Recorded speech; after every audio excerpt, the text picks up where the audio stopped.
amici e amiche del segno dell'Acquario, benvenuti, io sono Angela e questo è Exoteric World. È così che mi trovate sui social. Questo è l'oroscopo settimanale dal 4 al 10 maggio. Prima di iniziare vi ricordo che è una stesa generica, prendete solo ciò che vi risuona e potete integrarla col vostro ascendente per avere più informazioni. In descrizione trovate le recensioni dei mazzi usati, i link per acquistarli e i link alle playlist per conoscere il significato delle carte della Sibilla Lenormand e della Sibilla italiana. Vi invito a iscrivervi e abbonarvi al mio canale per sostenere il mio lavoro. Vi ringrazio moltissimo se lo farete o lo avete già fatto. E adesso iniziamo andando a vedere principalmente le energie, quelle generali della vostra settimana, i segni zodiacali da attenzionare, e poi vedremo l'amore, le relazioni, il lavoro e le finanze.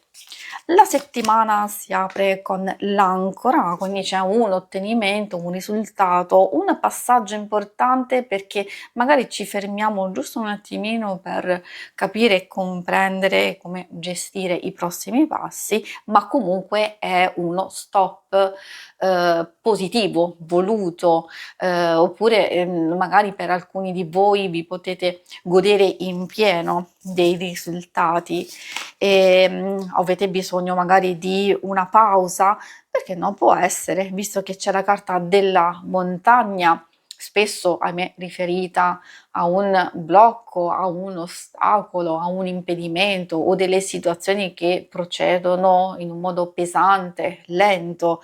Può essere anche positivo magari per tutte quelle persone che ovviamente sono di ritorno, ad esempio da un viaggio, da una vacanza, o sono nella fase conclusiva di alcune situazioni che per voi sono state abbastanza impegnative in questo periodo. Allora ecco che c'è la possibilità di fermarsi un attimino, probabilmente per capire poi come procedere e risolvere alcune cose. L'orso ci dice che abbiamo bisogno di protezione e di attenzione per noi stessi, possiamo farlo sia appunto noi, sia magari una figura di aiuto, di sostegno e anche di riferimento, soprattutto nelle questioni più pratiche e lavorative. I segni zodiacali da attenzionare principalmente sono quelli di terra, Toro, Vergine e Capricorno. Abbiamo un pochetto anche quelli di acqua, Cancro, Scorpione e Pesci. E adesso procediamo con l'ambito amore. Ambito amore, coppia single, ricordo che magari alcuni possono anche essere interessati alle relazioni più importanti di amicizia e famiglia, quindi consiglio di ascoltare i suggerimenti, ovviamente di adattarli a queste circostanze. Abbiamo la Viola che ci parla un po' di alcune situazioni del passato che facciamo fatica a lasciare andare o a metabolizzare, quindi se ci sono stati dei litigi, degli eventi poco piacevoli o anche delle recriminazioni, delle cose che si sono fatte, dette e che voi state rimuginando, state pensando, allora forse questo è il momento giusto per lasciarle andare. E infatti l'arnica ci dice che c'è la fine di un qualcosa e c'è recupero, c'è perdono, rigenerazione, riconciliazione, un riequilibrio in serenità. La serenità che verrà ritrovata.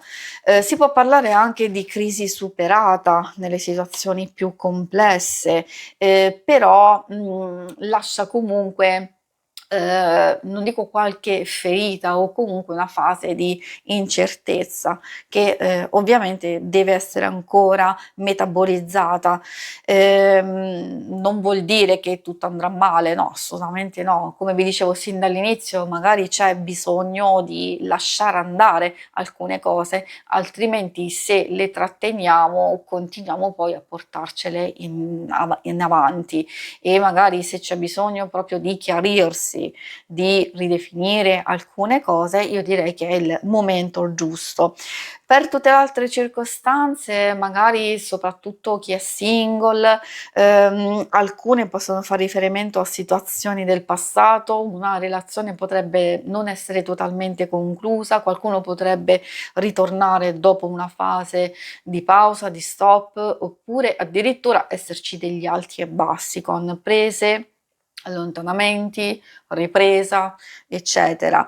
Non è una situazione facile, ovviamente il papavero, ci consiglia di dire magari meglio soli se dobbiamo procedere a singhiozzi in una situazione che vediamo, che non procede, che è troppo altalenante, complessa e difficile per noi, altrimenti può voler dire che magari appunto se continuiamo in questa situazione sappiamo già quello che ci aspetta e quindi perché invece non superare totalmente un ostacolo, un blocco o quello che stiamo attraversando con determinazione e coraggio, quindi di prendere il controllo di noi e anche di questo ambito.